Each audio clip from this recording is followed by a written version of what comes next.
ஓஷோ பகவானின் தத்துவங்கள். உண்மையான அமைதி என்றால் என்ன என்று சொல்கிறார் ஓஷோ பகவான். ஓஷோ சொல்வது அமைதி பற்றிய உண்மை. அமைதி என்பது நீங்கள் உருவாக்க வேண்டிய ஒன்று அல்ல, அது ஏற்கனவே உங்களுள் இருக்கிறது. நீங்கள் அதை இழந்துவிடவில்லை, அது வெறும் மறைந்துவிட்டது.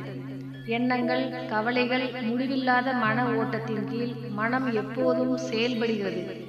தீர்ப்பு, ஒப்பீடு, திட்டம், பயம், இந்த இயக்கமே அமைதியை மறைக்கிறது. நீங்கள் அமைதியை பெற முயற்சி செய்தால் நீங்கள் மீண்டும் மனத்தை பயன்படுத்துகிறீர்கள்.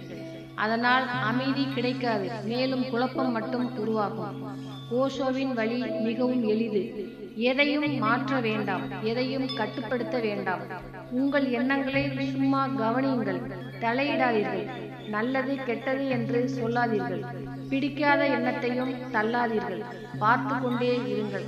மெதுவாக மனம் அமைதியாகும். அப்போது நீங்கள் உணர்வீர்கள், அமைதி என்பது அடைய வேண்டிய இலக்கு அல்ல, அது உங்கள் இயல்பான நிலை. இப்பொழுது ஓஷோ பகவானின் தத்துவங்கள் முடிவுற்றது. ஆத்ம நமஸ்காரம் சகோதர சகோதரிகளே.